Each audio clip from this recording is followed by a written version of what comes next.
Pambira yun si Paring Vincent Dire-diretso, di nagtawag dito. Alang natawag yun palagi.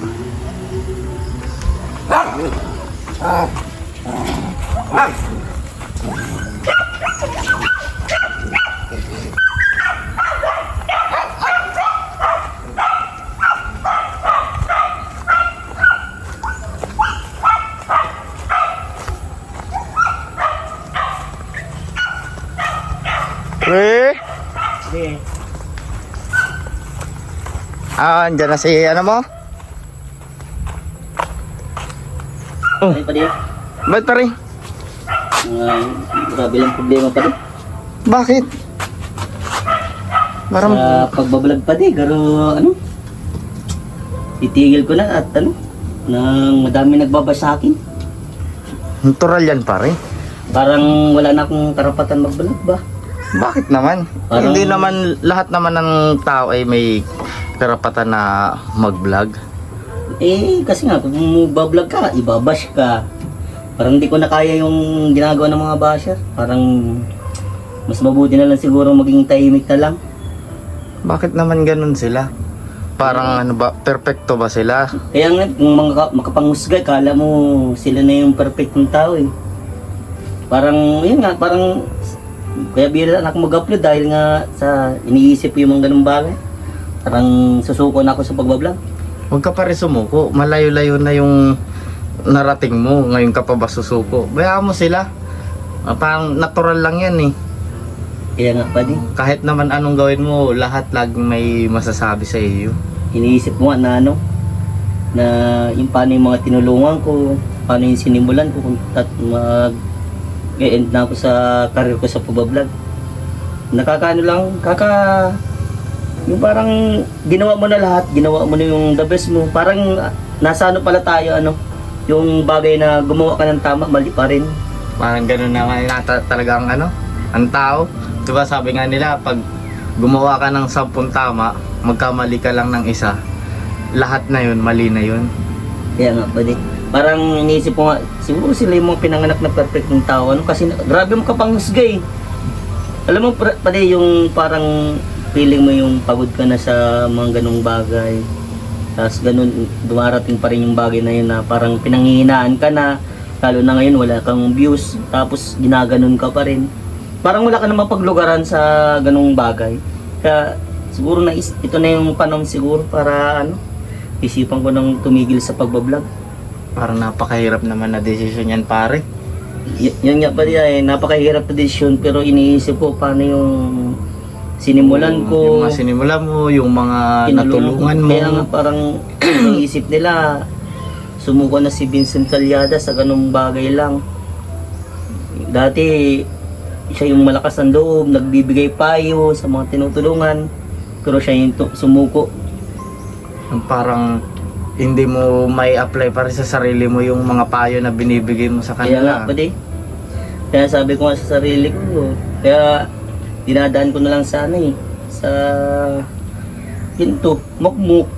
Pagka ano, alam mo naman, pagkagaling sa bahay, alam mama dito, diretso, uwi na dito, luto, kain, tulog na lang.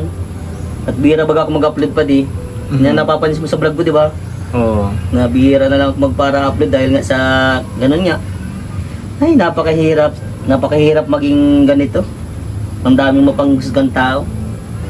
Ay, kailan kaya matututo sila? Pero Eh. sabi nga dyan, hindi ka naman matututo kung hindi ka hinuhusgahan. Kaya nga, kaya pala dire-diretso ka ngayon eh. Bigat pala ng problema mo ngayon. Kaya nga, yung parang bagay na yung sa bawat husga nila, dapat ano ka, tumabang ka dapat eh. Pero sa bawat husga nila, yung nangyari sa akin, sumusuko na ako. Huwag mo na lang siguro sila pa rin pansinin. Ang bihirang buhay ito. Ginawa mo na yung tama, mali pa rin sa paningin nila. Kung karamihan nga dyan, pare, yung bagay na wala naman sa kanilang ginawang masama, masama na rin para sa ano, kumbaga, nabablog ko, parang masama na rin yun. O pangit tingnan, o ganun, kung anong term nila. Di ba pare?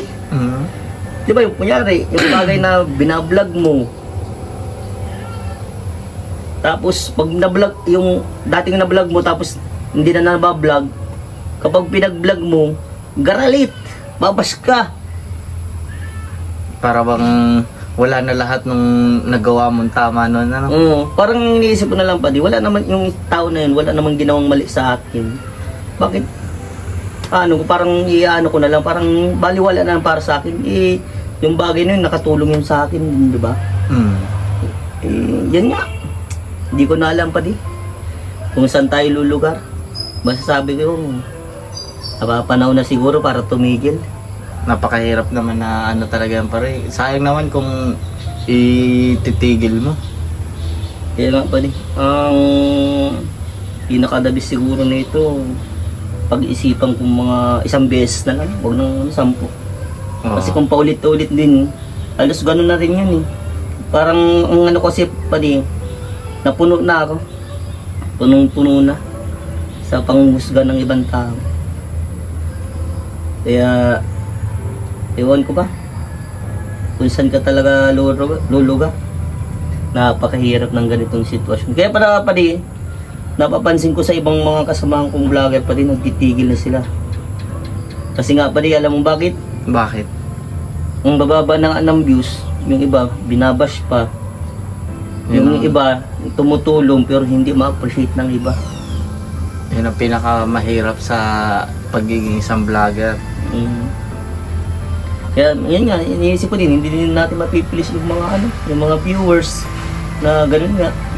Pero bahala na. Siguro dito, alam nila, lagi mali ang ginagawa. Pero siguro si Lord maintindihan tayo. Diba? At yun, tsaga na lang siguro sa hamon ng buhay. Kung titigil na ako magbabalik na lang akong trabaho. Trabaho na lang ako. Trabaho na lang sa Manila o magluto na lang. Marunong naman magluto. Marami naman na gugustuhan ng luto ko. Kaya bahala na. Pag-isipan kong isang beses. Pag-isipan mo pare at mabigat-bigat na desisyon yan. Sayang rin yung mga sinimulan mo. Kaya nga mamimiss ko yung bagay na yung mga tinutulungan ko, especially sa mga senior at saka yung mga solo parent, yung mga at saka mga PWD yun ang mga mamimiss ko. Yung bagay na mga ganun kasi talaga ramdam ko sila saka sila yung talagang mas nangangailangan ng tulong. Kaya nga kung titigil ako yung Vincent Calyada na binansagan ng masipag ni scouter, ngayon tinamad na scouter na dahil wala na, susuko na. Bihira talaga. Ay, wala na talagang mapistuhan. Kaya naglayo-layo na nga ako. Para, yung parang hindi man totaling naglayo. Parang sinanay ko na yung sarili ko na kahit mag-isa ba sa pagbablog ay kakayanin ko kahit walang views. Pero yun nga, parang hinamon talaga ako ng tadhana na gaya nga yan, binabash na. Binigay mo naman lahat binigay ko naman lahat. Parang hindi pa rin sapat. Kaya nga pero Happy April Fool's Day po sa inyong lahat. Hindi po susuko si Vincent Calyada. Kahit po i-bash nyo si Vincent Calyada, malaya po kayo. Karapatan nyo yan. Pero gaya po ng sinasabi ko, tutulong ako. Makarecover lang ang aking channel, tutulong ako. Magsisimula ako ulit. At alam ko, may mga taong naniniwala pa rin sa akin. Hindi ako pababayaan nila. At salamat sa inyong suporta. Kung sino man po kayo, mga manay. Salamat po sa suporta ninyo. At gagalingan ko pa. Sana wag niyo akong sukuan. God bless you all. Huwag ka rin susuko pare. Yes.